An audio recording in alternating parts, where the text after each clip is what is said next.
présenter l'orateur de ce jour, qui est le professeur Jean-Louis Vincent. Je suis ici pour vous présenter en ma qualité de représentante de l'Académie royale de médecine dans le choix et l'élaboration des conférences à caractère, je dirais, médical dans le cadre du Collège Belgique. Vous appréciez tous comme moi, j'en suis sûre. Alors, Jean-Louis Vincent est de formation interniste et ensuite est devenu intensiviste, bien connu, je pense, aujourd'hui, et en particulier depuis la crise du Covid. Monsieur Jean-Louis Vincent était le chef de service d'un grand service de soins intensifs à l'hôpital Erasme. Actuellement, il est professeur honoraire et il reste très actif et est actuellement le vice-président de la Fédération mondiale des sociétés de soins intensifs. Par ailleurs, M. Vincent est très prolifique en matière de publication, puisqu'il a à son actif plus de 900 articles, 400 chapitres de livres, un index H, pour ceux qui le connaissent, de 140, qui est énorme. Alors, assez dit, nous nous réjouissons de vous écouter, Monsieur Vincent, et je me permets de rappeler que ce n'est pas la première fois que vous occupez la tribune du Collège Belgique, et je me plais à rappeler qu'en 2015, vous nous aviez présenté un cours extrêmement intéressant sur le risque des épidémies dans le monde, et il faut dire que vous nous aviez déjà rendu très attentifs, mais pas assez sur la possibilité d'une pandémie. Donc, je vous passe la parole et je vous remercie au nom du Collège Belgique de présenter cette conférence. Merci beaucoup, professeur Valerio. Merci beaucoup, Daniel. Je suis effectivement très honoré de pouvoir partager des réflexions à propos du COVID-19 vu du point de vue des soins intensifs. On va effectivement se placer face aux malades graves, pas seulement en Belgique, puisqu'il s'agit bien de pandémie. Les considérations seront assez générales et j'espère qu'elles généreront une réflexion de la part de chacun. Et je serai très heureux d'ailleurs de prendre des questions à la fin de l'exposé. J'avais écrit avec quelques collègues cet article il y a quelques mois sur ce qu'on a fait bien et ce qu'on aurait pu faire mieux. Et j'avais résumé les éléments sous forme de 4 mots, commençant par la lettre P: préparation, progrès, personnalisation et prioritisation. Et je vais utiliser les mêmes 4 rubriques dans mon exposé de cet après-midi. La préparation, effectivement, on peut revenir à ma conférence à l'Académie d'il y a 7 ans, 5 ans avant le début de cette pandémie, lorsque je disais « sommes-nous bien préparés ?» Oui et non, le non étant plus grand que le oui, parce qu'il y a beaucoup de choses à préparer. Et nous devons l'être vis-à-vis de la prochaine pandémie aussi, même si, je l'espère, nous arrivons à la fin de cette pandémie-ci. Bien entendu, il y en aura d'autres. Pour les soins intensifs, l'histoire a commencé vers le début du mois de mars et j'ai retrouvé un exemplaire du Tempo médical où un médecin italien parlait d'une situation dramatique qui n'est en rien comparable à la grippe Et Trump, en même temps, disait « Covid va disparaître, restez calme ». Et Van Rans disait « Je ne me fais pas d'illusions, la guillotine est déjà prête ». Les pandémies doivent avoir une approche différente de celle qu'on appelle les hotspots, les centres brûlants en médecine de catastrophe. Les hotspots, ce sont les désastres naturels, les accidents industriels, les attaques terroristes qui arrivent extrêmement brutalement, qui s'améliorent avec le temps, mais on peut se permettre des évacuations vers d'autres hôpitaux. En cas de pandémie, on le sait, on évolue par vagues qui apparaissent progressivement et disparaissent progressivement, mais puisque tout le monde est dans le même cas, il y a peu de possibilités de transfert. Et en même temps, le personnel peut être atteint, si bien que le nombre de personnes pouvant s'occuper des malades peut être réduit. Mais les transferts ne sont dès lors pas faciles. On a pu le faire, bien sûr, notamment en France, même dans ces gros avions ou en hélicoptère, ça a pu se faire. Mais malgré tout, la stratégie de base consiste à essayer d'avoir plus de lits de soins intensifs dans l'hôpital lorsque la demande devient importante. Et ces lits devront évidemment être ouverts au détriment d'autres lits. Mais en cas de confinement en particulier, il n'y aura virtuellement plus de chirurgie programmée et les autres malades sont moins nombreux. Alors on peut effectivement essayer de s'étendre vers d'autres secteurs de l'hôpital.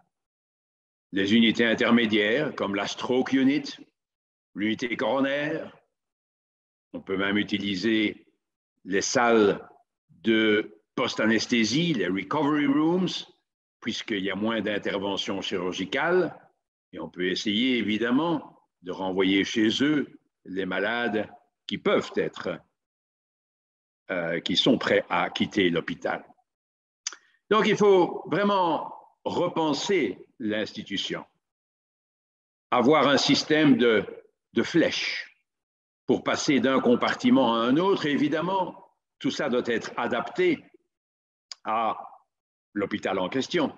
Est-ce qu'il y a une unité pédiatrique qui pourrait éventuellement accueillir les adultes?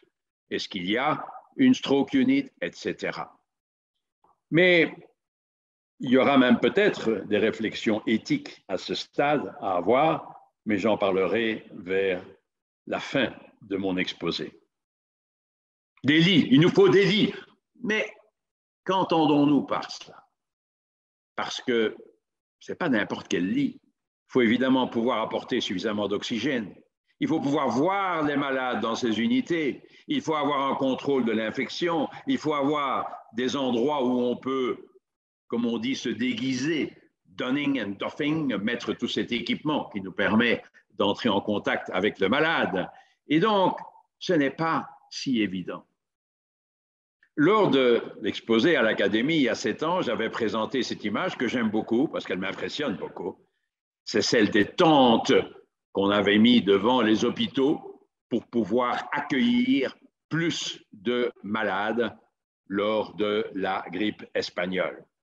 Mais il n'y avait pas grand-chose comme traitement. Il n'y avait pas de respirateur. Il n'y avait pas grand-chose qu'on pouvait offrir. Mais un médecin que nous avons formé, qui est médecin militaire en France, m'a envoyé cette image en disant, voilà, nous avons déployé une grande tente militaire à Mulhouse. Vous vous souviendrez que Mulhouse a été un endroit particulièrement touché à un moment par la crise du Covid. Mais nous avons aussi été impressionnés par les décisions chinoises de mettre des malades dans un stade sportif, comme ici. Et puis aussi, bien sûr, d'avoir construit un hôpital si rapidement. Si on avait voulu le faire en Belgique, ça aurait déjà pris 1 an pour décider de l'endroit où on le met, parce que personne n'aurait voulu de l'hôpital à côté de chez lui ou de chez elle. Et puis, il aurait fallu faire un appel d'offres auprès d'entreprises de construction et l'hôpital aurait été construit à la fin de la pandémie. Mais c'est impressionnant. C'est impressionnant de pouvoir ainsi développer des hôpitaux que je n'ai pas vus personnellement, mais qui semblent bien. La Russie a pu faire de même. L'Angleterre a utilisé un centre de congrès pour pouvoir hospitaliser les patients côte à côte. Ou ici, c'est un parking qui a été utilisé à cet effet, encore une fois en Angleterre, mais ça a été fait dans d'autres endroits, comme à Bangkok, par exemple. Bien sûr, les malades là peuvent être placés l'un à côté de l'autre. Il ne s'agit pas d'avoir des chambres particulières qui, au contraire, ne sont pas souhaitables en cas d'afflux important de malades. Mais il n'y a pas que les lits. On a beaucoup compté les lits de soins intensifs en Belgique, mais ce que je viens de vous dire nous montre déjà le caractère tout relatif de ce nombre de lits de soins intensifs. On peut éventuellement encore rouvrir une autre unité quelque part dans l'hôpital ou au contraire en refermer une. Ce nombre total de lits m'a toujours un petit peu énervé personnellement. Et puis, si vous avez des lits sans matériel, ça n'apporte pas grand-chose. Donc, il faut avoir suffisamment de matériel, éventuellement là aussi, aller le prendre à d'autres secteurs de l'hôpital. Ou bien faire des choses difficiles. En cas d'insuffisance rénale, on utilise ce qu'on appelle la CVVH, l'hémofiltration continue, mais il a fallu dans certaines institutions n'utiliser la technique que pendant 12 heures sur 24, de manière à utiliser la même machine pour un autre malade les autres 12 heures.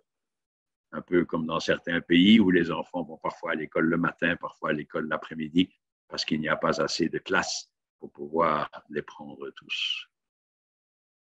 Et évidemment, l'insuffisance respiratoire est au premier plan.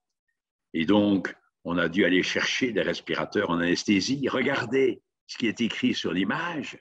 Il s'agit du Mass General, un des hôpitaux les plus réputés du monde, l'hôpital de la Harvard University qui a dû le faire, tellement la crise à Boston était sévère à ce moment-là. Un rapport de Suisse, ce n'est pas un pays pauvre non plus, où 2 malades ont dû être ventilés avec un seul même respirateur. Or, le respirateur doit avoir des conditions particulières pour chaque malade. Vous vous rendez compte quel défi ça représente de mettre 2 malades à la même machine? Mais il n'y a pas beaucoup de choix. Nos amis de l'hôpital Saint-Pierre ont eu l'intelligence de faire un appel aux dons pour acheter du matériel et des respirateurs en particulier. Et ils ont pu recevoir une belle somme d'argent alors qu'il n'y avait plus de respirateurs disponibles où que ce soit auprès des usines, auprès des commerciaux qui font des respirateurs. On aurait d'ailleurs pu éventuellement prêter l'un ou l'autre respirateur à Saint-Pierre. Heureusement, la Belgique est relativement bien équipée, mais on ne peut pas faire comme on peut produire plus d'armes pendant la guerre. Les usines de respirateurs ne peuvent pas augmenter leur production de manière très importante. On a développé des nouveaux masques, des nouveaux types de supports respiratoires où on a utilisé, comme ici au-dessus à droite, des casques, des helmets, permettant d'assurer le support ventilatoire de manière confortable. L'image n'est évidemment pas du COVID, mais prise auparavant.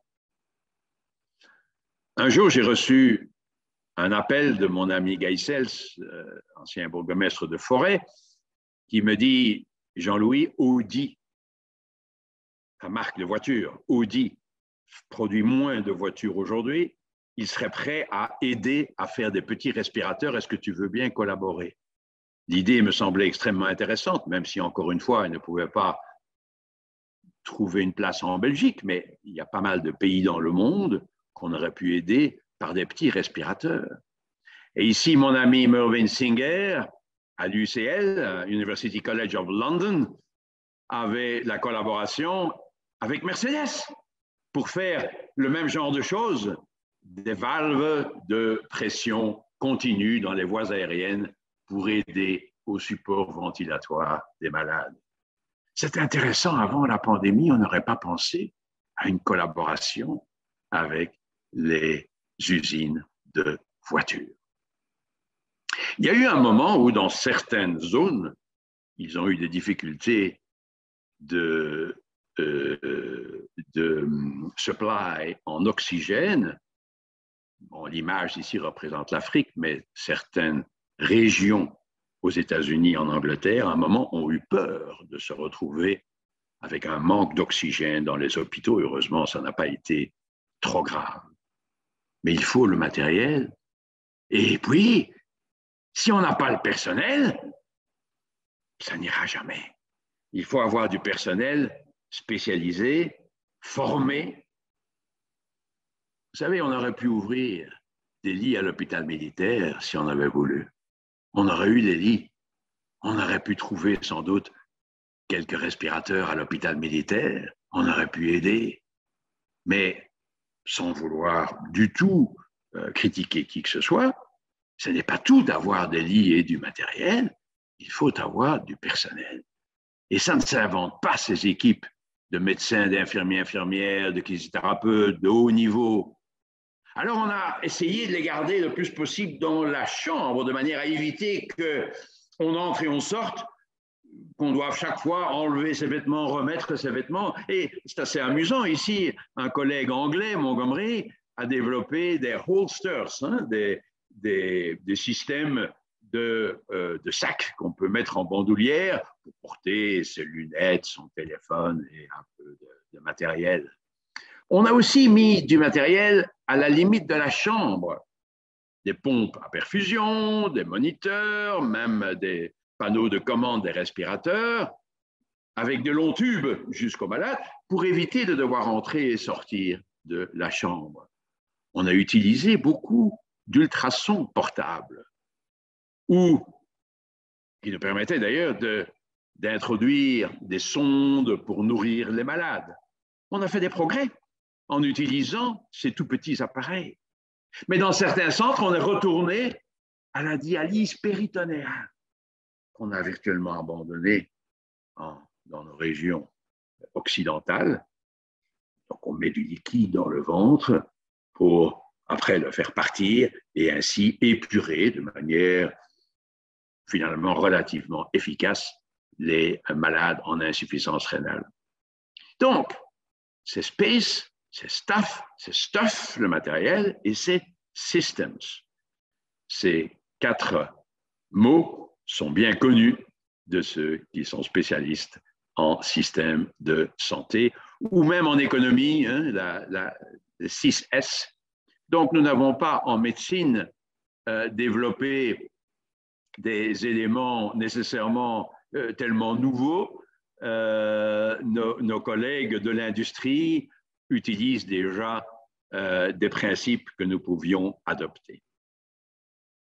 Regardez ici, le kinésithérapeute, c'est avant le Covid, même s'il a un masque, et l'infirmière, souriant, à l'aise et d'un malade complexe. On voit la machine d'ECMO, extracorporeal membrane oxygenation, ces appareils qui permettent d'oxygéner le sang, et on voit d'ailleurs le sang en avant de la jambe droite du malade. Mais il faut connaître ces appareils et toutes les complications, toutes les alarmes qui peuvent sonner, tous les problèmes qui peuvent y être associés. Alors, bon, allons tout de même chercher le personnel. Il y a moins de travail dans les salles d'opération. Prenons les anesthésistes, certains chirurgiens, prenons les infirmiers, infirmières et amenons-les, pour autant qu'ils soient à l'hôpital, qu'ils ne doivent pas s'occuper de leurs enfants ou d'un parent malade ou qu'il n'ait pas d'autres problèmes importants. Comment allons-nous nous y prendre? On a appris ou réappris cela. Quand on est débordé en salle d'urgence, on ne peut pas dire « moi je m'occupe de ce malade, occupe-toi du malade d'à côté ». Parce que sur le plan éthique, il serait inadmissible que le malade d'à côté soit traité par quelqu'un de moins formé, de moins compétent que celui-ci. Donc, il faut travailler dans un système pyramidal. Il faut que celui qui a l'expérience, l'intensiviste, le réanimateur, comme on dit en France, puisse superviser l'activité de médecins qui n'ont pas la même formation et l'expérience. De même, au niveau infirmier, l'infirmière de soins intensifs va superviser les autres et en même temps les rassurer, leur apporter une aide utile. À l'hôpital Erasme, je dois dire, comme dans d'autres hôpitaux belges, j'en suis sûr, on a eu une très belle programmation des différentes étapes dans la prise en charge de ces malades. Je ne vais évidemment pas revoir toutes ces étapes, mais annulation des consultations, transformation du fonctionnement journalier, activation d'un secrétariat pour l'urgence hospitalière, tout ça est utile. Il faut aussi former ce personnel. Ici, j'ai contribué d'ailleurs un tout petit peu au niveau chinois avec mon ami Jacques Goldstein, mais aussi au niveau européen. En tant qu'ancien président de la Société européenne, j'ai contribué au SPACE Programme, Skills Preparation Course, pour rapidement former les non-intensivistes, les infirmières non spécialisées. C'est un programme sponsorisé par l'Union européenne. Aux États-Unis, ils ont plus souvent travaillé par équipes qui se côtoyaient.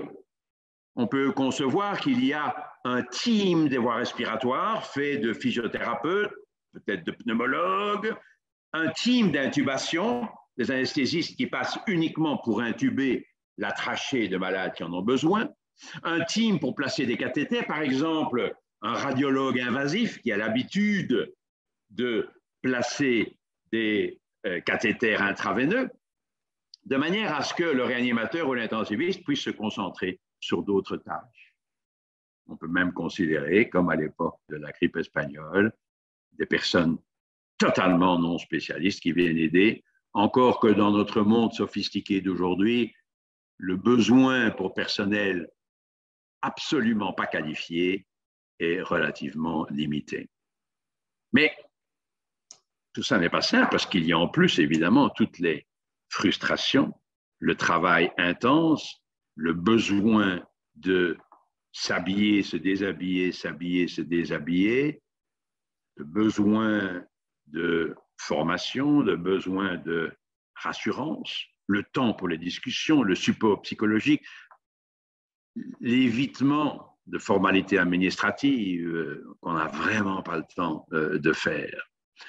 Et donc, on a évidemment aussi fait tout son possible pour éviter la contamination des autres, et nous avons été quand même à un certain moment très préoccupés par cette directive en Inde, à Bombay, disant que les étudiants qui venaient aider dans les services, s'ils attrapaient eux-mêmes le Covid, ça pouvait être de leur faute, parce qu'ils n'avaient pas respecté les règles d'hygiène, et donc, ils pourraient éventuellement être pénalisés. Je suis certain que ça n'a été que transitoire, mais c'est pour dire qu'il peut y avoir des mesures qui n'ont pas de sens et qui sont profondément délétères. Donc, la préparation, c'est la capacité des lits, mais qu'est-ce que c'est qu'un lit? On peut, pour l'avenir, prévoir les usines silencieuses, c'est-à-dire des espaces qui sont vraiment équipés pour pouvoir accueillir des malades graves en cas de catastrophe, qu'elle soit sanitaire ou qu'elle soit terroriste ou accidentelle. La distribution des ressources, qui peut être certainement améliorée, il y aurait beaucoup à en dire, et puis ce staff flexible qu'il faut former un peu sur le tas et épauler dans un système que j'ai qualifié de pyramidal. On a fait beaucoup de progrès. surtout dans la compréhension de la maladie. Initialement, c'était une pneumonie, c'était un problème respiratoire. On se focalisait sur les poumons. Jusqu'à quel point est-ce que le malade manque d'oxygène? Et on a élaboré des recommandations. Faites ceci, faites cela pour prendre en charge la pathologie pulmonaire. Jusqu'à ce qu'on se rende compte qu'il y a une réaction importante de l'individu sous forme de ce qu'on appelle parfois la tempête cytokinique. C'est un terme exagéré, la cytokine storm, mais il y a en tout cas une réaction, comme dans les infections sévères, quelles qu'elles soient, une réaction septique qui comprend la libération de cytokines, donc ces petites molécules qui vont influencer directement le fonctionnement de chaque cellule. Alors, à partir de là, on comprend mieux que tout l'organisme peut être impliqué, même si les taux de cytokines sont parfois élevés, parfois pas trop élevés, ça peut activer une réaction globale de l'individu. Tiens, ce qui est extrêmement intéressant, c'est qu'on a trouvé dans le sang de l'endotoxine. Mais l'endotoxine, c'est une toxine qui est produite par des bactéries, pas des virus, des bactéries gram-négatifs. Et comment peut-on imaginer que dans le COVID, on retrouve ces fragments bactériens? Mais ils viennent probablement du tube digestif, ils viennent probablement de nos intestins, et ils peuvent à leur tour, alors, ces fragments, activer la réponse immunitaire de l'individu. Ce n'est pas le seul phénomène, mais ça vient ajouter à la réponse de l'individu au virus. Et donc, tout cela nous a amené à comprendre la complexité de cette réaction immunitaire de l'individu en état grave, puisque je me focalise sur les cas graves. Et donc, on peut parler d'un sepsis viral.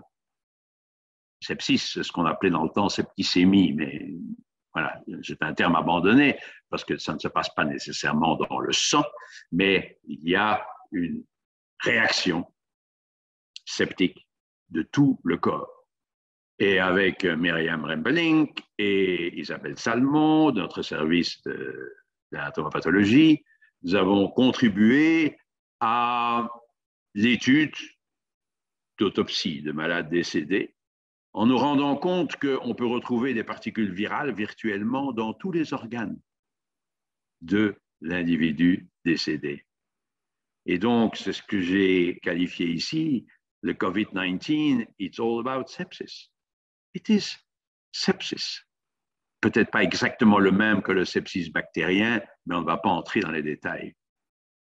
Avec une activation de la coagulation et ce qu'on va appeler une pathologie de l'endothélium vasculaire, de la partie interne des vaisseaux. Comme d'autres, avec Fabio Taccone ici, nous avons montré que quand on fait des CT scans du thorax, on peut voir des thromboses dans les vaisseaux pulmonaires. Il y a effectivement des thromboses, des risques d'embolie pulmonaire même graves, et au début, il y a eu des cas de mortalité liés à des embolies pulmonaires secondaires à ce processus septique. Donc, il y a une coagulopathie qui, une fois de plus, n'est peut-être pas exactement la même que dans les infections bactériennes. On peut l'appeler, si on veut, la COVID-19 Associated Coagulopathy ou CAC, mais néanmoins, le processus est là et peut aussi expliquer le développement de défaillances multi-organiques. Il y a les cytokines, il y a les thromboses, il y a l'endothéliopathie. Alors, est-ce qu'il faut être très généreux en anticoagulation? Non, mais il faut appliquer une prévention dans tous les cas et éventuellement un traitement lorsque ça s'impose. Le Lancet nous a invités, avec mon ami Marcel Lévy et Beverly Hunt, à rédiger cette mise au point récente sur la prévention et la prise en charge de cette coagulopathie chez les malades graves. Et tout récemment, c'est sorti il y a 3 jours, les résultats d'une étude portant sur les plaquettaires, des agents antiplaquettaires qui ne semblent pas aider. Donc, il n'y a pas de raison d'ajouter du Plavix ou de l'Effiant qu'on utilise en cardiologie. Il n'y a pas de raison d'ajouter ces médicaments aux malades COVID. Ce qui est intéressant, mais encore expérimental, c'est l'inhalation d'anticoagulants pour arriver un peu plus au niveau des poumons avec de l'héparine administrée en aérosol. Et nos amis australiens sont particulièrement intéressés par ce développement. Je répète, c'est encore expérimental, mais c'est intéressant. Et il est intéressant de concevoir cette interaction entre la coagulation et l'inflammation au niveau des vaisseaux. Nous avons travaillé, j'étais le coordinateur européen de cette étude, au développement d'un traitement basé sur la protéine C activée dans le sepsis, dans les infections sévères, avec un effet bénéfique ici, mais malheureusement qui n'a pas été montré dans une autre étude, si bien que la molécule n'est pas disponible pour le moment. Mais nous avons aussi montré avec la thrombomoduline, qui agit très près de la protéine C, un effet, semble-t-il, bénéfique, pas suffisamment bénéfique pour que le produit soit mis sur le marché, mais néanmoins, c'est une option intéressante de se focaliser sur la coagulation et sa relation avec l'endothélium. Si on part maintenant sur les traitements spécifiques du COVID, je qualifie cette section de wishy-washy. Le verre est à moitié plein, à moitié vide. On aurait pu faire mieux. On a d'abord essayé naturellement les anti-HIV pour des raisons immunologiques, enfin virales évidentes, mais ça n'a pas marché. Mais surtout, il y a eu cette histoire de l'hydroxychloroquine qui vaut la peine qu'on s'y attarde 3 minutes. Le professeur Raoult a proposé avec insistance l'administration d'hydroxychloroquine, qui était un produit très largement disponible sous forme de plaquenil dans la prévention de la malaria ou dans le traitement de certaines affections rhumatismales. Et il a surtout défendu cette idée sur base d'une toute petite étude de 20 patients où on avait un tout petit peu tripoté le groupe de malades qui avaient reçu l'hydroxychloroquine. S'ils ne répondaient pas, on avait éliminé l'un ou l'autre pour qu'au total, ça semble bien en faveur de l'hydroxychloroquine. Alors, j'aimais bien ce commentaire du 16 avril 2020. Vous voyez qu'on est relativement loin dans le passé. La polémique avec le professeur Raoult, star péremptoire de la scène phocéenne au physique de chef gaulois réfractaire. Le professeur semble voir dans la chloroquine une sorte de potion magique. Et effectivement, certains sont laissés convaincre, même cette association qui n'est pas très connue, mais qui a proposé que oui, l'hydroxychloroquine est probablement utile, mais sur le plan scientifique, on n'était pas convaincus. Et mon collègue Fabio Taccone et moi, nous avons assez tôt publié cet article dans Lancet en disant, mais attendez, il faut plus d'évidence avant de recourir largement à ce médicament. Mais quand Donald Trump, dans un discours, a parlé de l'hydroxychloroquine, vous avez vu les ventes, comme elles ont augmenté de manière considérable à telle enseigne qu'il n'avait plus dans les pharmacies et que ceux qui en avaient vraiment besoin pour leur affection rhumatismale ne pouvaient plus en bénéficier. Waouh! Vous allez me dire, oh, mais qu'est-ce que ça peut faire? Ça ne fait pas tort. Si, il y a un risque d'arythmie qui a été bien documenté avec des morts subites sur hydroxychloroquine. De manière assez intéressante, vous vous souviendrez certainement, on en a beaucoup parlé, de cet article publié dans le Lancet qui montrait dans une analyse de registre que l'hydroxychloroquine pourrait être associée à un pronostic significativement plus mauvais en raison d'arythmie, mais j'arrête tout de suite la discussion ici. L'article a été retiré parce qu'il n'était pas suffisamment bien fondé. Donc, on l'oublie. Mais il ne faut quand même pas oublier cette petite histoire qui est que les journaux étaient tellement pressés de publier l'information nouvelle qu'ils ont pu laisser passer des éléments qui n'auraient pas dû. Et donc, l'histoire de l'hydroxychloroquine a quand même continué. Macron a été voir Raoult, et puis on a vu apparaître les études montrant que l'hydroxychloroquine, 4000 malades, non, négatif, négatif. Prophylaxie, qui sait, peut-être très tôt?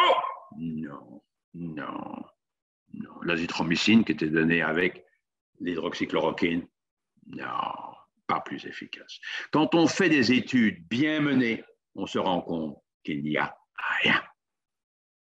Moi, je ne suis pas personnellement, je n'ai rien contre M. Raoult, mais vous pouvez le dire qu'il y a maintenant, l'affaire n'est pas finie et qu'en France, l'ordre des médecins est sur l'affaire. Moi, ce qui m'ennuie, c'est ça, c'est ceci. C'est le fait que pendant la première année de la pandémie, beaucoup d'essais thérapeutiques se sont focalisés sur l'hydroxychloroquine. Et je suis président du jury du PHRC en France. Je peux vous dire que les projets de recherche dans le domaine du COVID, c'était essentiellement hydroxychloroquine par-ci, hydroxychloroquine par-là. Et perte d'énergie, perte d'argent et perte de possibilité d'inclure les malades dans d'autres études. Parce que si le malade arrivait à l'hôpital en étant déjà traité par hydroxychloroquine, on ne pouvait pas l'inclure dans certaines études parce que ça ajoute du bruit au résultat de l'étude. Et si le malade ne prenait pas hydroxychloroquine, soit lui ou elle, soit un membre de la famille venait dire « Oh, donnez bien l'hydroxychloroquine comme M. Raoult le propose !» Et à ce moment-là, on ne peut plus mettre le malade dans une étude visant à développer d'autres stratégies thérapeutiques. Donc ça a fait du tort. On aurait pu proposer plein d'autres choses. Hein. Vous voyez ce mail que j'ai reçu au début où on parle de thieves. Je ne savais pas ce que c'était que les thieves, mais ce sont des huiles essentielles qui mélangent les différentes choses qui sont là en dessous. Et ce médecin me contacte en me disant, mais on devrait essayer ces huiles qui pourraient peut-être protéger, comme apparemment ça a été le cas pour la peste. Mais l'histoire de l'ivermectine est à peine plus belle. Et on était échaudé par l'hydroxychloroquine. Mais l'ivermectine, c'est un médicament antiparasitaire qui a été proposé avec même une méta-analyse de petites études qui dit « Ah, il y a peut-être quelque chose ». Mais aujourd'hui, on ne croit pas en l'ivermectine. On ne croit pas que c'est un traitement efficace. Mais on a essayé tout ce qu'on pouvait, les petits médicaments tout simples, pas trop chers, allez, on les prend, et puis voilà, ça pourra peut-être faire du bien. Non, c'est pas comme ça qu'on fait des problèmes. Le remdesivir comme antiviral est un nouveau médicament qui, lui, comme c'est un nouveau médicament, coûte cher. Les résultats n'ont pas été tout à fait convaincants. Il y a peut-être un petit effet positif quand on le prend tôt, bien avant les soins intensifs. Mais chez les malades qui sont déjà au respirateur ou en état grave, non, ça ne donne rien. Et donc, est-ce que ça vaut la peine de prendre un médicament cher pour un bénéfice qui est vraiment très limité? Peut-être pour les patients qui ne sont pas hospitalisés, les outpatients, ceux qui ne sont pas à l'hôpital. Peut-être qu'il y a un certain intérêt, mais attention, les coûts sont élevés. Finalement, on ne trouve pas beaucoup de ce médicament qui a des effets secondaires. Et donc, le WHO, l'OMS, a recommandé de ne pas utiliser le remdesivir. Et très explicitement, dans leurs recommandations ici, ils ont mis une croix. On recommande de ne pas donner le remdesivir, même si la recommandation est faible.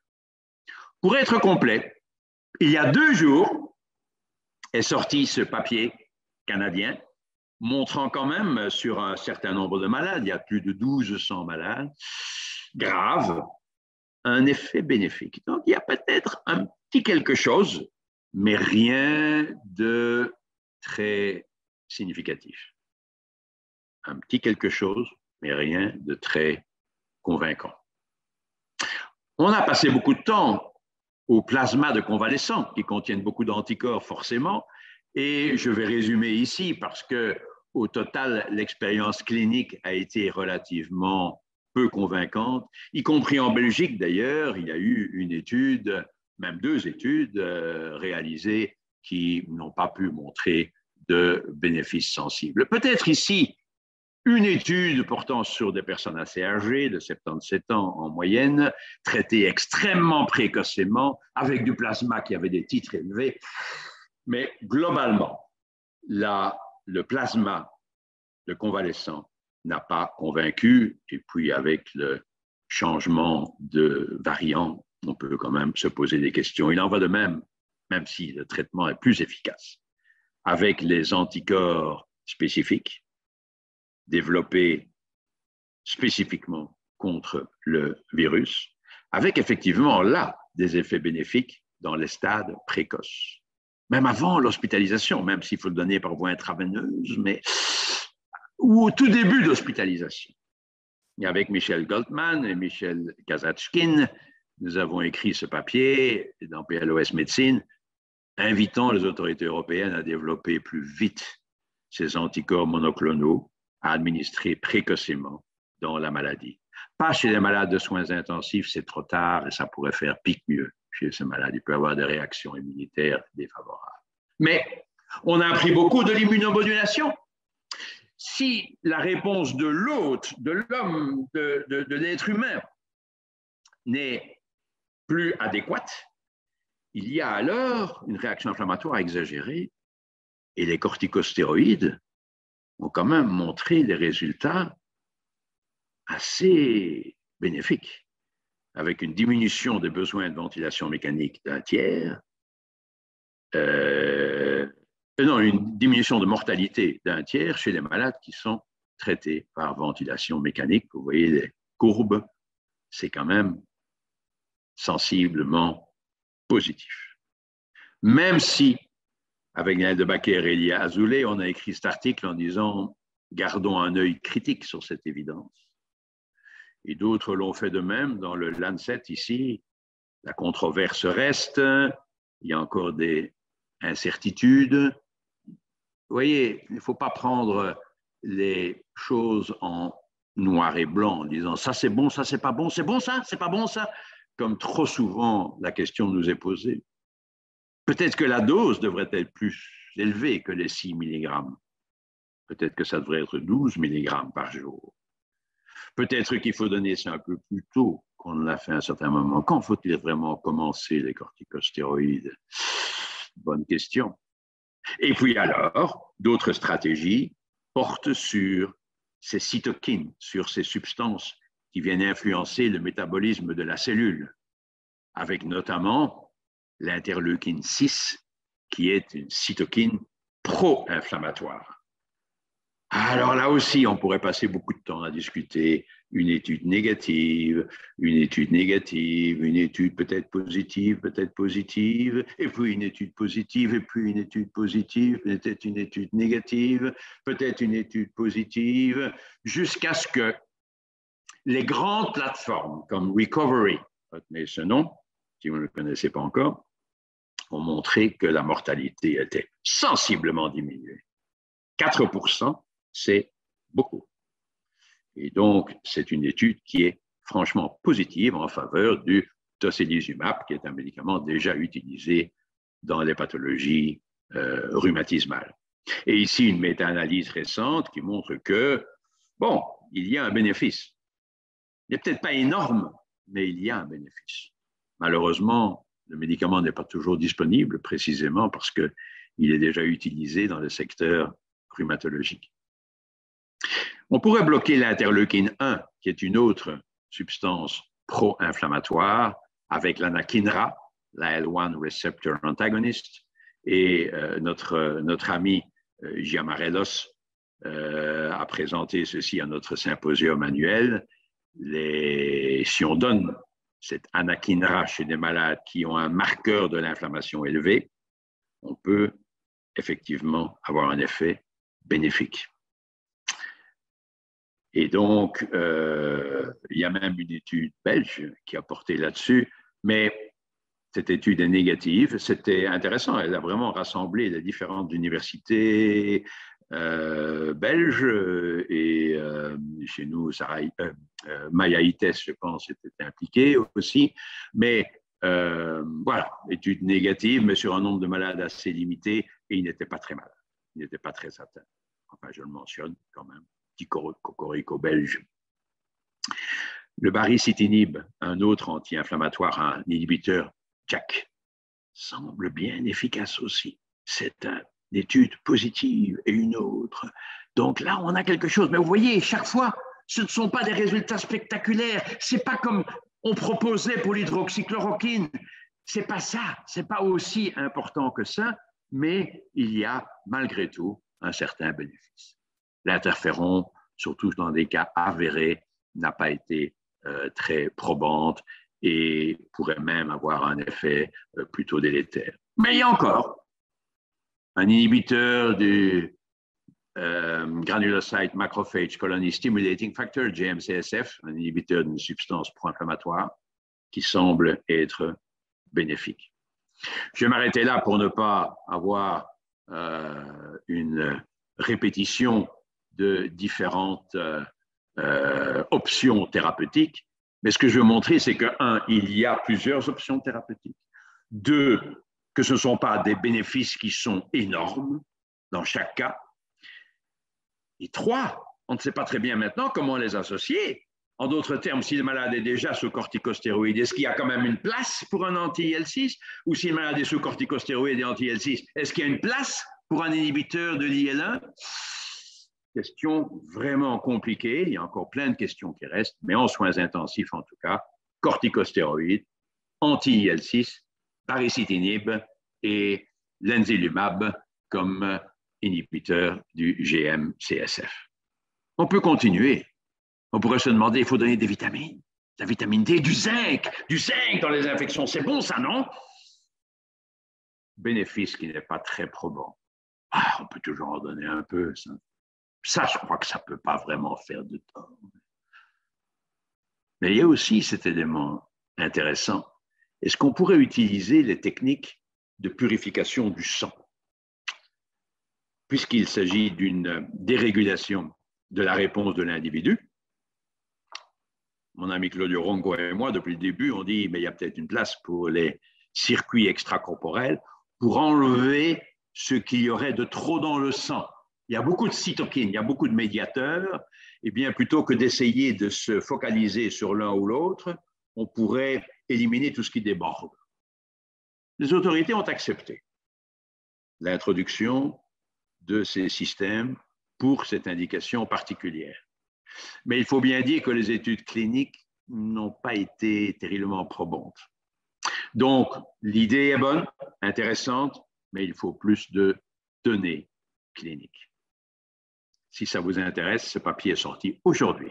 Je l'ai reçu cet après-midi.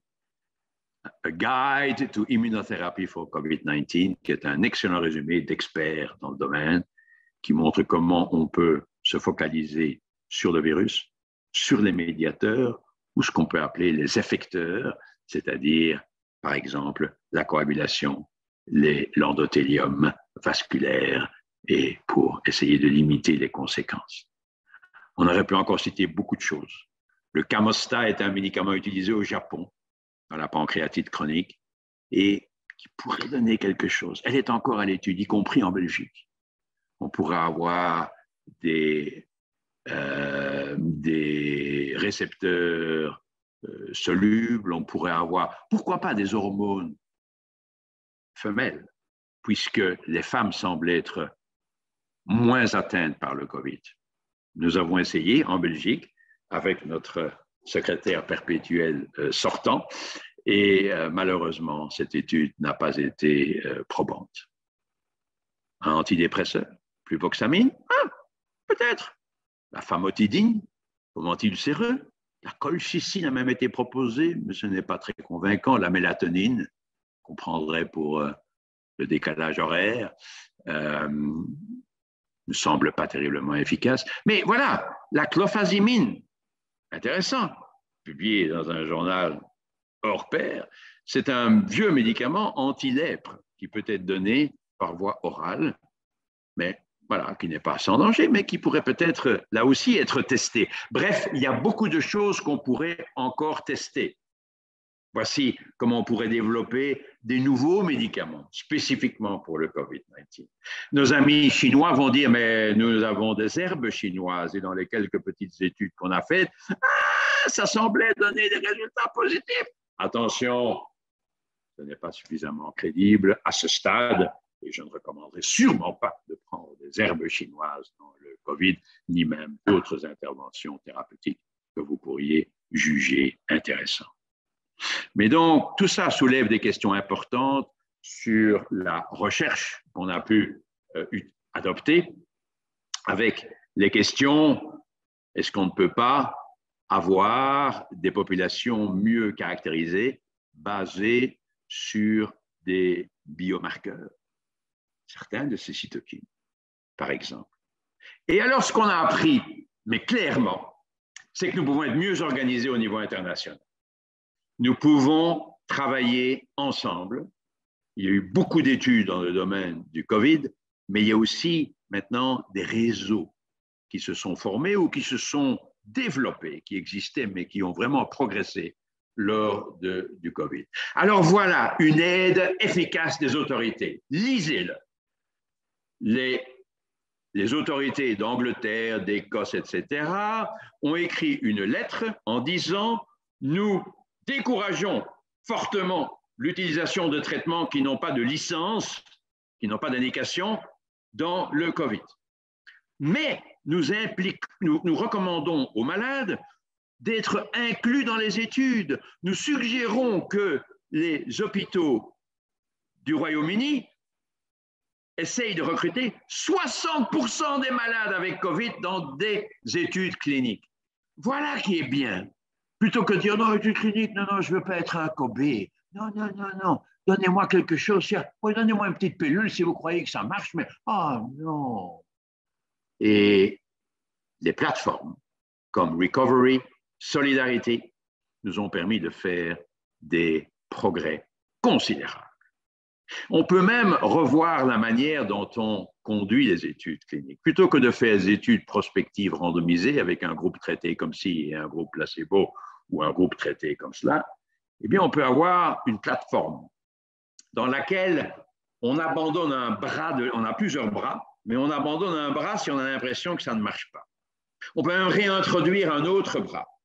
Et ça nous permet d'avoir toute une série de questions. Quand commencer, on peut commencer plus tôt ou plus tard, quelle quantité, quelle dose et à quels intervalles thérapeutiques. On a fait quelques progrès dans les facteurs génétiques.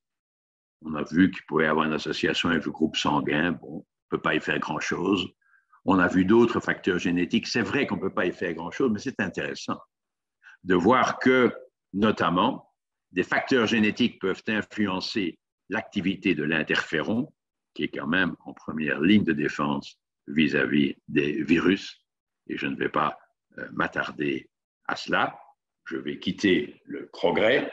On a mieux compris comment la maladie évoluait. On a mieux compris tout ce qu'on pouvait faire au niveau de la prise en charge générale des malades. Il faudrait avoir un support plus important des autorités pour promouvoir les études cliniques, pour avancer dans notre collaboration internationale visant à développer des nouvelles interventions thérapeutiques. Personnalisation, c'est assez court parce que j'ai enlevé beaucoup d'éléments médicaux. C'est les différents systèmes de support respiratoire. On peut par exemple avoir des masques qui serrent, qui appliquent une pression dans les voies aériennes, ou on peut avoir de l'oxygène à haut débit. J'ai déjà montré cette image du casque, du helmet. Aux États-Unis, à un moment, tout le monde s'est précipité sur l'achat de ces casques en se disant on peut les utiliser chez nous, ou bien on peut les amener à l'hôpital s'ils n'ont pas assez de matériel. Nous aurons notre propre casque à oxygène. Et donc, je parlais du Continuous Positive Airway Pressure, un masque qui serre, qui permet d'appliquer une certaine pression, pour vous dire que ce papier est sorti il y a un jour, hier. Et oui, j'ai reçu hier soir, à 11 h du soir, je l'ai reçu, montrant que, encore une fois, dans cette grande plateforme Recovery, avec un nombre de malades assez substantiel, la CPAP, de ce système de masque qui serre, semble être mieux que le haut débit d'oxygène. C'est peut-être un petit peu plus difficile à tolérer, ce masque qui serre, mais les résultats semblent être plutôt à l'avantage de cette technique. La position ventrale. Nous sommes des quadrupèdes. Les quadrupèdes, en général, sont sur le ventre. Et les bébés, ou en tout cas les petits, souvent aussi. Mais on a tendance à mettre les malades couchés sur le dos dans le lit pour qu'ils puissent voir ce qui se passe autour d'eux. Mais au total, sur le plan anatomique, quand les poumons ne vont pas bien, il vaut mieux être sur le ventre. Il y a des raisons expliquées par la pesanteur, je ne vais pas le faire, mais je ne vais pas expliquer tout ça. Mais déjà avant le COVID, nous placions déjà parfois des malades sur le ventre, même lorsqu'ils n'étaient pas au respirateur, pour améliorer les échanges gazeux. Vous voyez que ces études datent d'avant la période COVID. Et nous avons appris au cours du COVID à davantage utiliser ces techniques et à placer les malades en insuffisance respiratoire sur le ventre, ce qui n'est pas toujours évident. Surtout qu'il y a des obèses quand même. L'obésité est un facteur de risque dans le COVID, nous le savons tous. Et donc, ce n'est pas toujours facile de mettre ces malades sur le ventre. Mais voilà, il semble que même en l'absence de ventilation mécanique, il y a un bénéfice à mettre les malades sur le ventre. Quand intuber la trachée alors? Bonne question. Ce n'est pas sans danger d'intuber la trachée. Déjà au moment de l'intubation, il y a un risque d'aérosolisation du virus, mais aussi la ventilation mécanique elle-même pourrait altérer les poumons dans une certaine mesure. On ne peut pas attendre trop longtemps, sans quoi ça pourrait être ce qu'on appelle l'arrêt respiratoire, avec même un arrêt cardiaque, et c'est terrible conséquences. Si le malade a des efforts respiratoires importants, il risque aussi d'altérer sa fonction respiratoire, ce qu'on appelle le SILI, petit jeu de mots là, le SILI pour Self-Inflicted Lung Injury, le dommage créé par soi-même. On se crée un problème soi-même en respirant de manière très intense. Et donc, c'est à évaluer. Personnalisons, c'est le message, le moment où il faut éventuellement intuber la trachée du malade. Pas trop tôt, la ventilation mécanique, ce n'est pas très bon dans ces circonstances, il y a aussi un risque de surinfection, mais pas trop tard, parce que le prix à payer serait énorme. Alors, on a beaucoup parlé de la RDS, qui n'est qu'un syndrome. La RDS, c'est une altération des capillaires pulmonaires avec un œdème. Il y a de l'eau dans les poumons, mais ce n'est pas le cœur qui défaille, c'est de l'inflammation. C'est un simple syndrome. Ici, dans cet article provoquant avec le professeur Slutsky de Toronto, on avait dit « j'ai jamais vu un malade qui a un RDS », parce que ce n'est pas une maladie. Ce n'est pas une maladie, c'est un syndrome. Et quand on a commencé à faire des CT scans thoraciques dans le COVID, on a vu que ce n'était pas toujours quand même des ARDS, il y a parfois des infiltrats plus localisés, ce qui a fait dire au professeur Gattinoni, qui est un numéro 1 mondial dans le domaine de la RDS, qu'il y a un type 1 d'insuffisance respiratoire sans ARDS typique et un type 2 qui est un ARDS plus typique. Et donc, le message ici, c'est qu'il convient d'individualiser les thérapies. Sur le plan cardiovasculaire aussi, quand vous voyez ces poumons, vous dites, mais c'est plein d'eau. Qu'est-ce qu'on fait quand il y a plein d'eau? On donne des diurétiques pour que le malade urine. Attention, au début de la pandémie surtout, on a vraiment fait beaucoup de tort en donnant des diurétiques à des malades qui avaient peut-être au contraire besoin de liquide intraveineux. Plutôt que d'éliminer l'eau, il fallait peut-être leur en donner parce qu'ils ont transpiré, ils ont eu de la fièvre, ils n'ont pas bien bu. Et au total, malgré qu'il y ait de l'eau dans les poumons, il faut du liquide pour que le cœur puisse fonctionné convenablement. On aurait peut-être dû faire ce qu'on appelle un fluid challenge, essayer de donner un peu de liquide et de voir comment le malade répond. Et donc, la personnalisation du traitement est quelque chose d'extrêmement important. Ceci m'amène au dernier élément, éthique. Nous avons régulièrement des problèmes de lits de soins intensifs disponibles lorsque notre unité, notre service est plein. Mais ici, il s'agit d'une situation plus grave où la qualité des soins peut diminuer. Et il est bien montré que lorsqu'il y a un surcroît de travail, la mortalité s'élève, la qualité des soins diminue. Alors nous avons des dilemmes éthiques qui existent tout le temps en soins intensifs, pandémie ou pas. Il ne faut pas d'acharnement thérapeutique. L'acharnement thérapeutique devrait être condamné. Je dis devrait parce qu'elle n'est pas bien condamnée en Belgique. L'ordre des médecins, à un moment, l'a condamnée, puis maintenant, n'est plus très explicite. Et puis, le terme important, c'est la proportionnalité des soins. Proportionnalité, c'est le terme vraiment le plus adéquat. Je peux effectivement appliquer tel traitement à telle personne, mais je ne vais pas escalader trop chez cette personne. Si la personne est relativement jeune et qu'elle peut bénéficier d'un support respiratoire, mais allons-y évidemment. Mais si la personne est âgée, avec ce qu'on appelle des comorbidités, d'autres affections, un diabète, un problème vasculaire, un infarctus ancien, etc., mais mettre au respirateur, c'est de l'acharnement thérapeutique. Alors j'adore cette image parce qu'elle est belle. Cette dame de 90 ans meurt du coronavirus en Belgique après avoir refusé un respirateur et en disant au médecin « J'ai eu une bonne vie, gardez le respirateur pour un plus jeune ». La phrase est belle, mais elle est aussi, comme vous le voyez, publiée dans un journal anglais.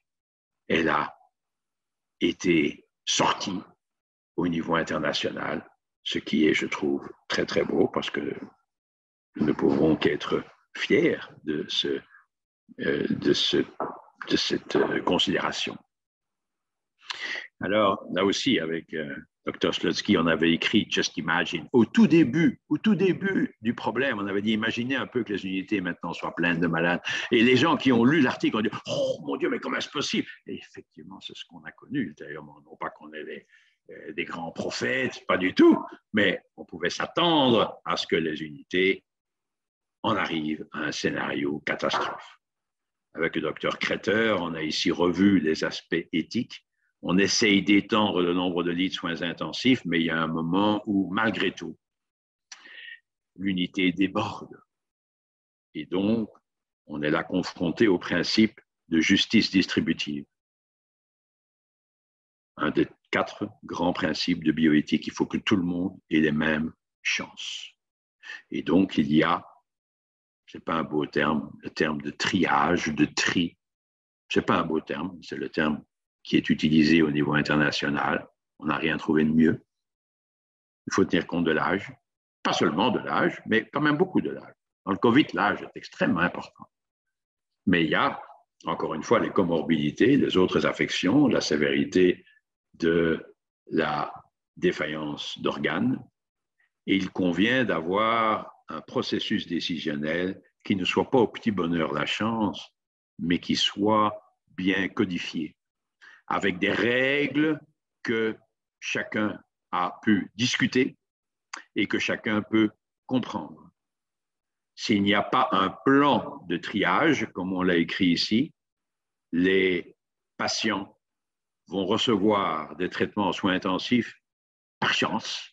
Par chance, il y avait un lit, et ceci va amener à un résultat global qui est moins bon, avec plus d'individus qui ne pourront pas avoir accès aux soins intensifs. Et donc, on en arrive à développer une politique de service qui soit, si possible, basée sur des scores. C'est ce que nous avons utilisé à Erasmus ici. D'abord, le score de fragilité clinique, clinical frailty, on est en pleine forme, et puis ça diminue jusqu'au 8, on est en état très, très, très fragile, ou 9, on est en état terminal. Et puis, par ailleurs, le score pronostique. En français, là, est-ce qu'il y a une démence? Qu'est-ce qu'il y a sur le plan cardiaque? Qu'est-ce qu'il y a sur le plan respiratoire? Qu'est-ce qu'il y a sur le plan rénal? Qu'est-ce qu'il y a sur le plan hépatique? On reprend la fonction des différents organes. Est-ce qu'il y a un cancer? Et c'est là qu'on met la fragilité également pour en arriver à un score qui peut être revu chaque jour en fonction du nombre de lits disponibles, en fonction du degré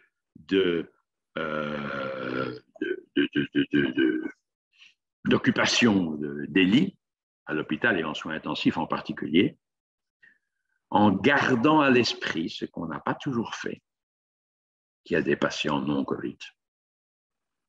Ben, évidemment, je me souviens du coup de téléphone de mon ami Pelosi, je peux dire son nom, au début de la crise en Italie, en me disant, Jean-Louis, ceux qui s'occupent de Covid veulent absolument que tous les lits soient réservés pour les Covid, et ils oublient les autres. Il y en a d'autres qui peuvent venir avec une péritonite, avec une diverticulite, avec une infection sévère qui n'est pas Covid, avec un diabète décompensé, et quit.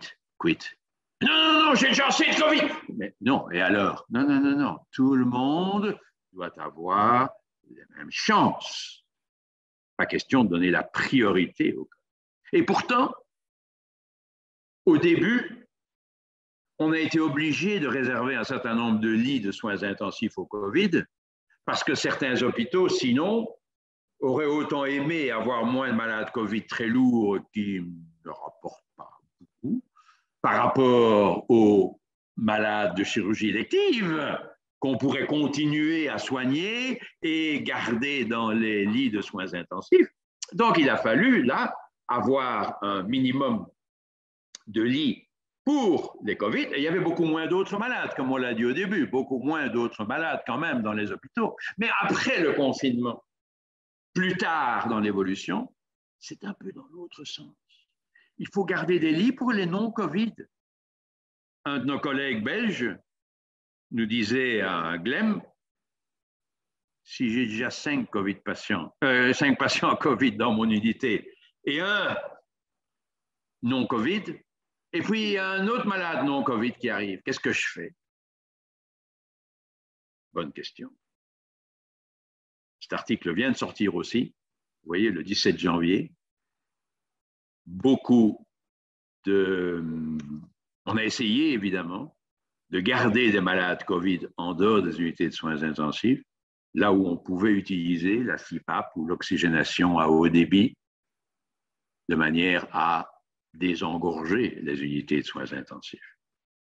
Mais la cause de décès en soins intensifs ou dans le COVID, comme je l'ai écrit ici avec Fabio Taccone et dans Lancet, c'est souvent parce qu'on limite le traitement.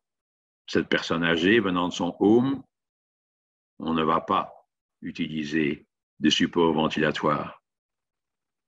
Cette personne, ici, un peu plus loin, on ne va pas commencer la ventilation mécanique, ou bien on ne va pas commencer l'ECMO.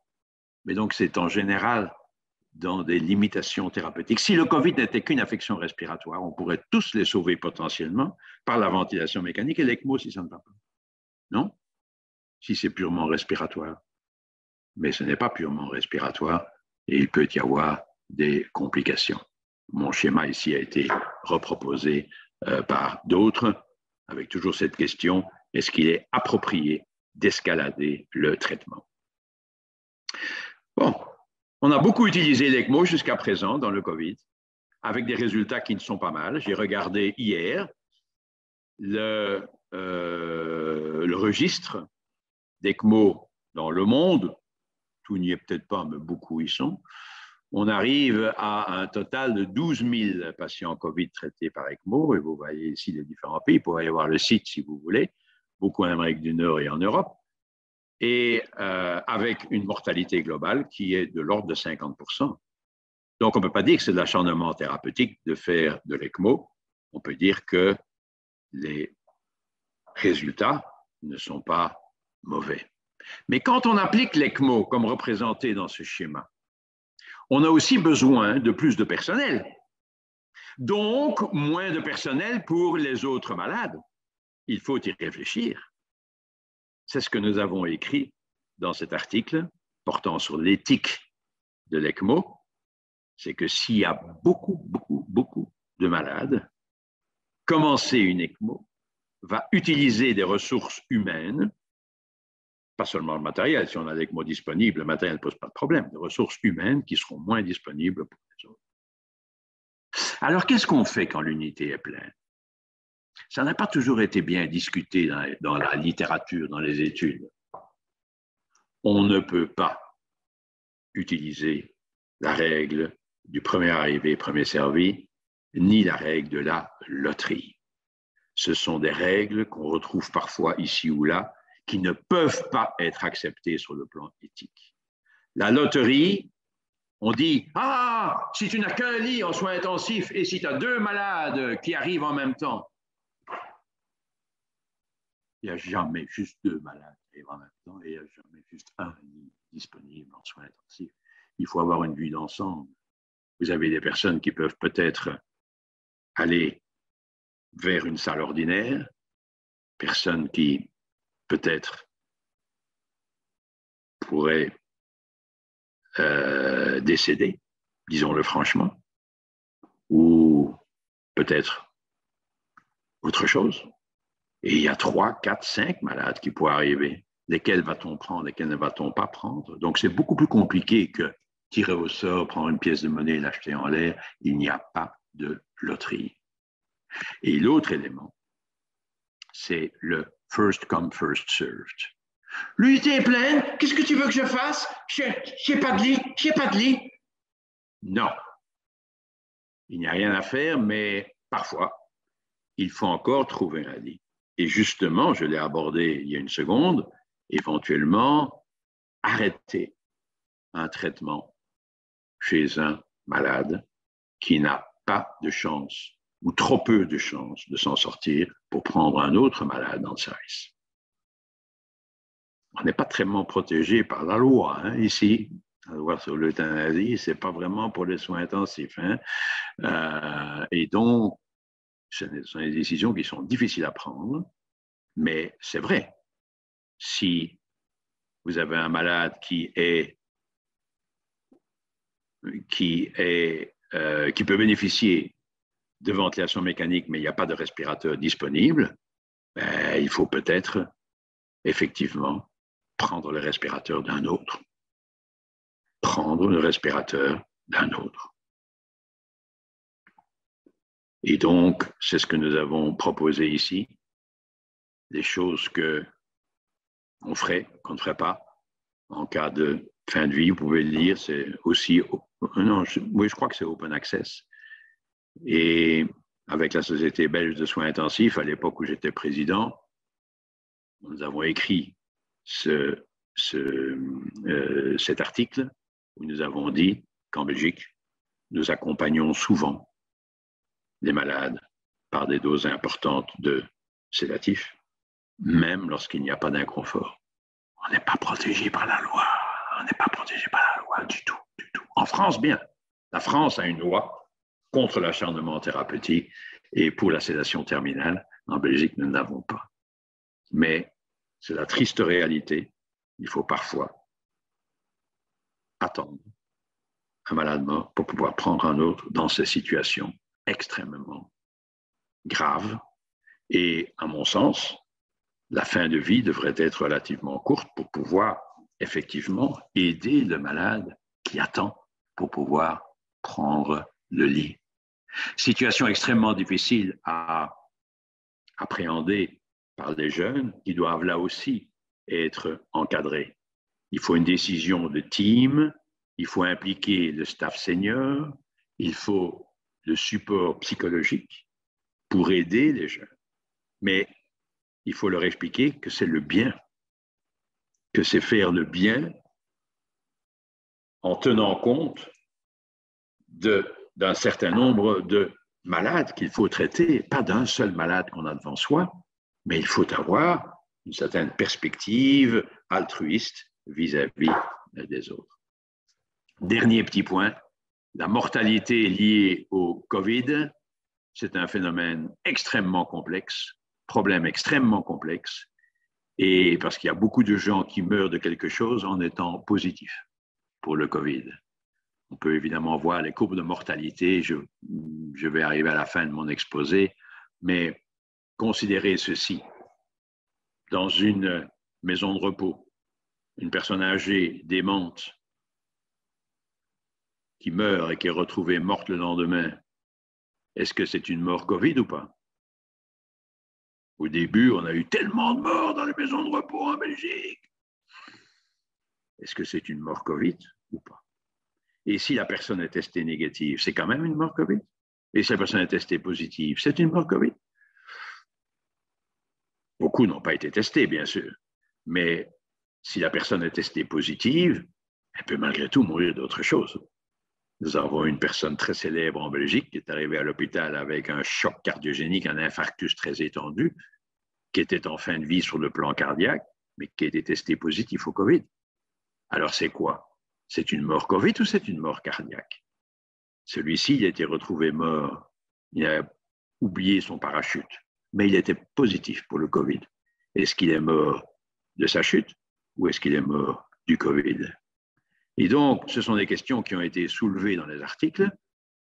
Vous pouvez avoir toute une série de situations et il n'est pas toujours facile de savoir si la personne est morte d'un COVID ou bien d'une autre affection. Il y a encore des gens qui meurent de cancer terminal en période de COVID. Il y a encore des gens qui meurent d'insuffisance respiratoire autre. Et donc, cet article date d'aujourd'hui ou d'hier, dans le Figaro, le difficile calcul de la mortalité pendant la pandémie de COVID. Mais ici, il propose qu'on sous-estime le nombre de morts COVID, ce qui est vrai aussi. Il peut y avoir des surestimations et des sous-estimations. Mais ici, dans l'ANSET, nous avons proposé que si on veut savoir de quoi les gens meurent, il faut connaître le type de dysfonction d'organe terminal, la proportionnalité du traitement dans le processus terminal et l'incrimination du COVID dans le processus de mort. Il y a beaucoup de gens qui meurent d'autre chose en étant testés positifs.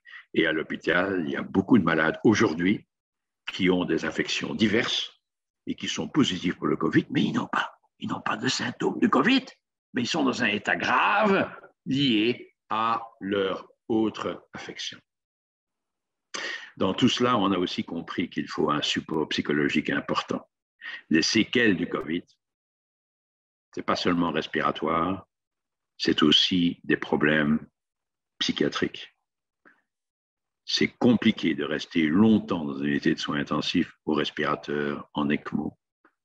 C'est pas mal d'avoir un membre du personnel qui joue de la musique, comme ici, je crois que c'était en Amérique du Sud. Il est important pour le malade de savoir qui se penche sur lui ou sur elle. Moi, j'ai toujours insisté pour qu'il y ait des badges avec un nom et une fonction, pour que les gens sachent, plutôt que de dire, je ne sais pas, c'est quelqu'un qui est en blanc, quelqu'un plutôt grand, plutôt petit. Chacun a un nom et chacun a une fonction.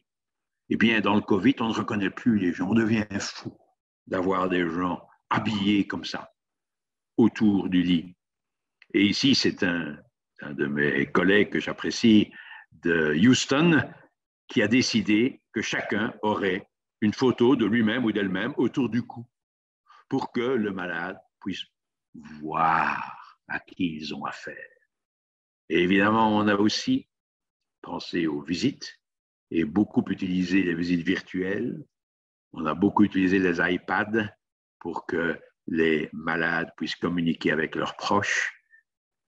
Mon ami le docteur Azoulay a bien décrit ici les différents points pour améliorer la connexion avec les proches. Peut-être avoir un proche qui vienne voir le malade en soins intensifs, avoir des informations écrites à diffuser aux membres de la famille, avoir des appels téléphoniques qui sont coordonnés, qui sont mieux programmés, avoir des conférences virtuelles de temps à autre.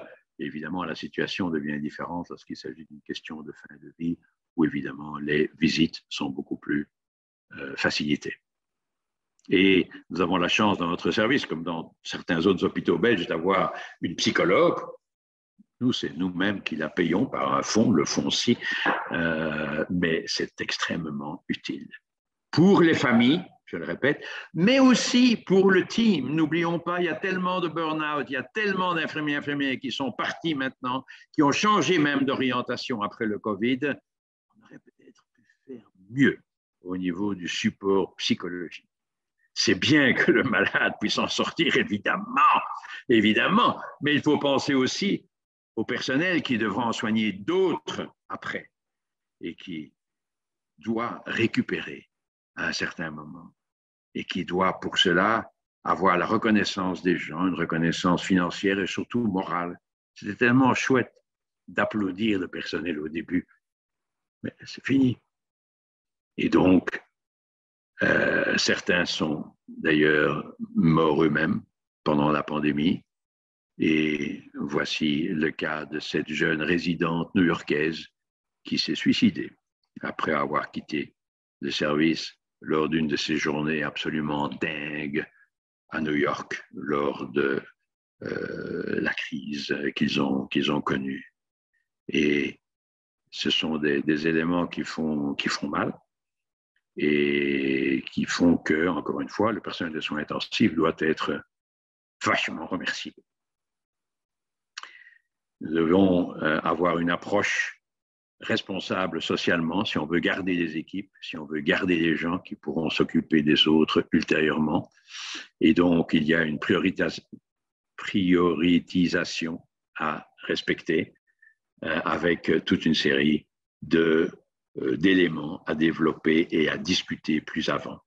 Nous avons aussi publié cet article en reprenant un peu ce que j'ai discuté cet après-midi avec mes 4 P et tous ces différents éléments.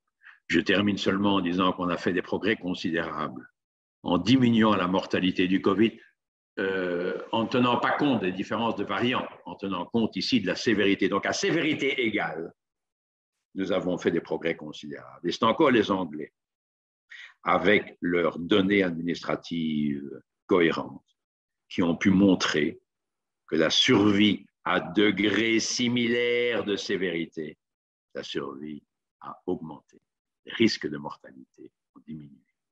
Merci beaucoup, je m'arrête ici.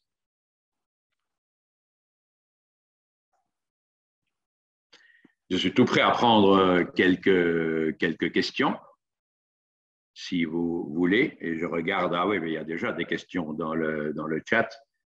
Donc,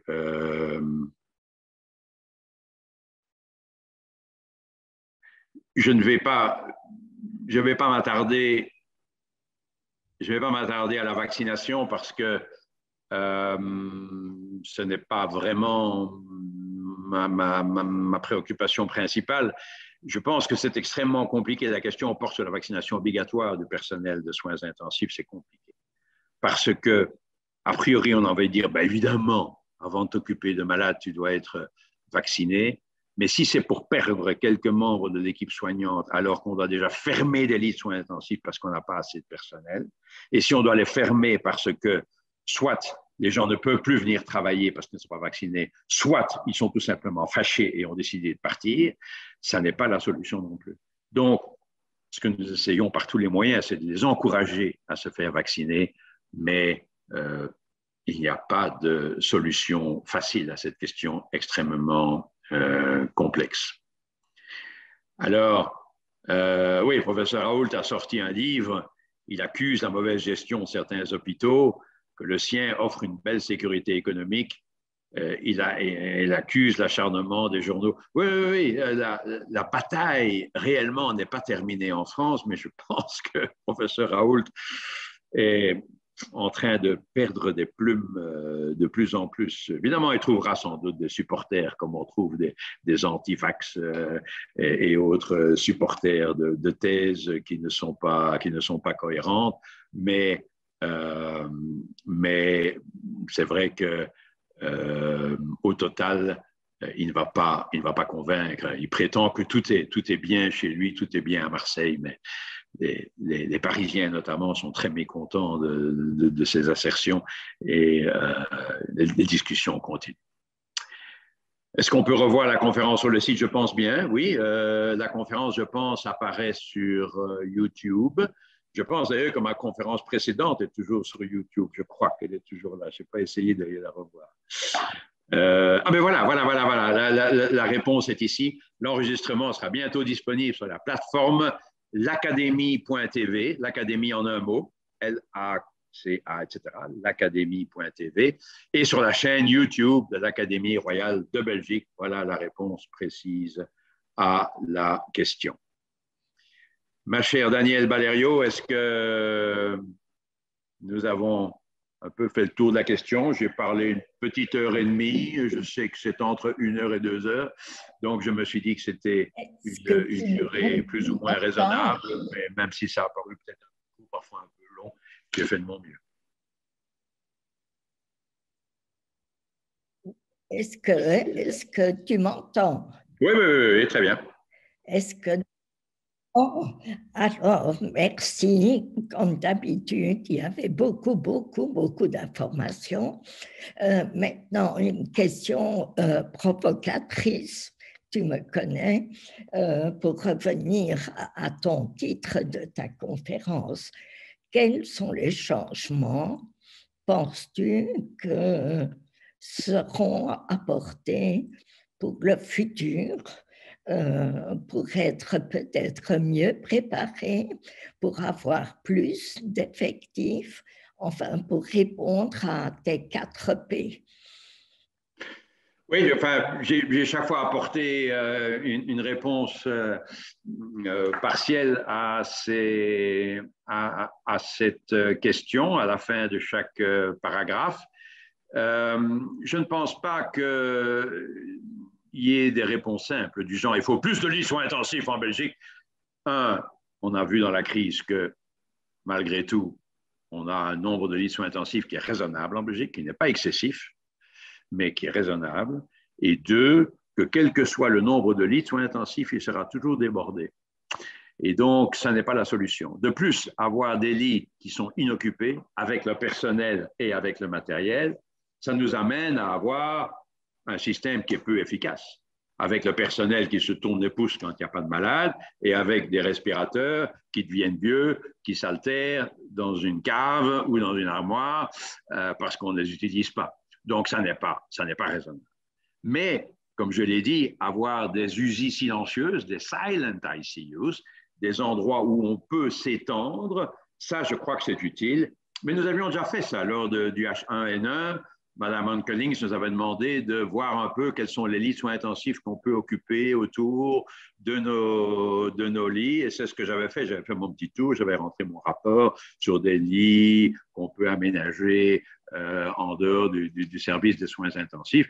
Et de toute évidence, c'est ce que nous avons fait avec l'hôpital Erasme, par exemple, mais c'est la même chose dans d'autres hôpitaux, avec une salle d'hôpital de jour, avec une unité de post-chirurgicale, avec l'unité coronaire, etc., et des salles qui sont transformées en unités intermédiaires. Donc, tout ça peut être préparé dans des plans, et c'est ce que les hôpitaux n'ont pas mal fait dans l'ensemble.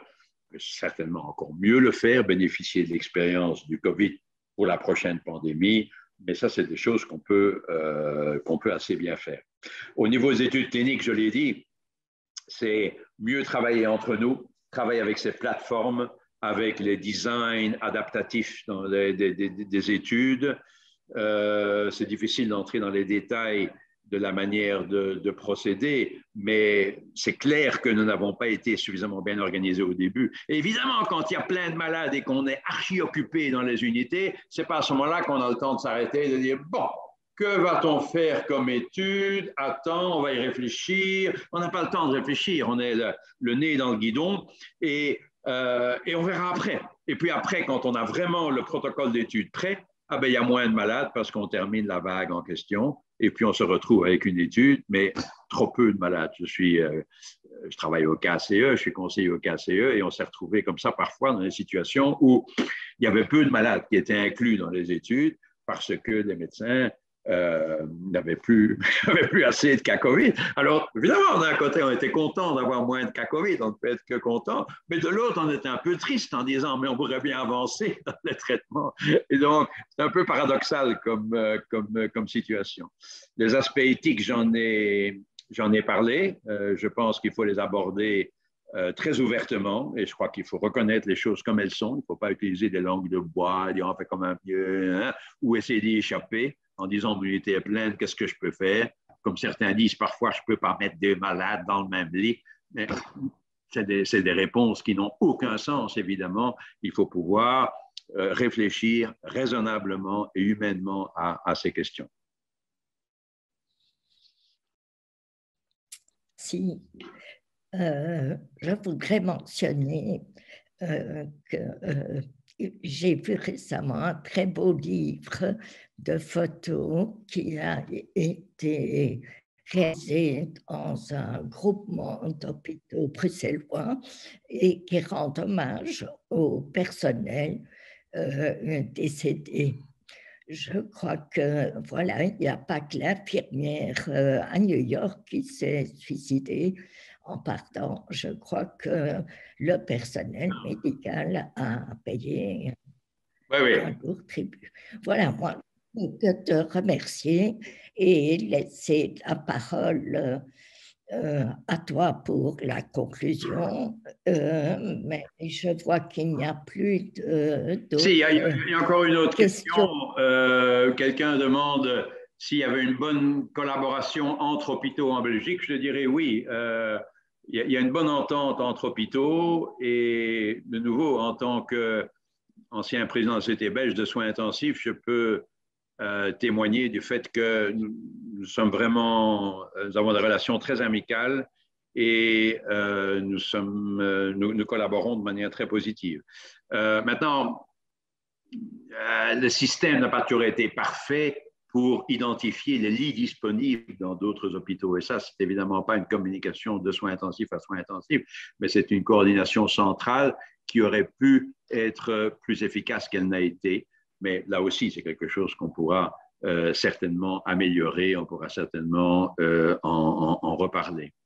Et quelqu'un demande encore si on peut essayer, qu'est-ce qu'on peut faire pour essayer de diminuer l'arrivée de beaucoup de patients en soins intensifs. C'est évidemment une bonne question. On y a touché, mais de manière un petit peu latérale. C'est d'essayer de développer des qualités suffisantes dans les salles pour que le personnel puisse quand même utiliser le support ventilatoire, par exemple, hein, les masques, sans devoir admettre le malade en soins intensifs. Et ceci, c'est de nouveau le système pyramidal sous la supervision soit d'un intensiviste, soit d'un médecin qui a un intérêt particulier pour ces questions-là. Ça peut être un pneumologue, par exemple, pour des problèmes respiratoires, qui puisse coordonner les efforts pour garder le plus longtemps possible les malades en dehors des unités de soins intensifs. Donc, il y a toute une réflexion à se faire au niveau hospitalier, ce qui a eu lieu chez nous comme ailleurs, j'en suis certain. Je ne sais pas s'il y a une conclusion, ma chère Danielle. Ce serait reprendre un peu un résumé de ce que nous avons discuté. En tout cas, effectivement, la conférence peut être revue ou vue par ceux qui n'auraient pas eu l'occasion de le faire. Je sais qu'il y avait une centaine de personnes avec nous ce soir, ce qui est quand même très chouette. Et je voudrais surtout, encore une fois, dire que je ne veux pas être critique. Je pense qu'on a fait vraiment un très beau job en Belgique, en soins intensifs et ailleurs. Et donc, on n'a pas à être honteux de ce qu'on a fait. Loin s'en faut. On peut toujours mieux faire. Et donc, ça mérite une réflexion. Mais ce qu'on a fait est quand même formidable, et nous devons remercier nos équipes pour cela. Je pense que ça, c'est une très bonne conclusion. J'aimerais bien aussi à ceux qui discutent un peu trop ou qui mettent en doute le pouvoir de la science ayant suivi conférences de très haut niveau données par des spécialistes virologues, je suis absolument émerveillée par ce qui s'est passé dans le monde scientifique sans que les médias en parlent, mais on a réussi à étudier, à des vaccins opérationnels dans un temps tout à fait record. Et je crois que ça aussi, c'est vraiment, il faut rester optimiste quand on voit la collaboration des centres universitaires de par le monde. Voilà, merci. Je pense que à la prochaine, dans 5 ans, peut-être.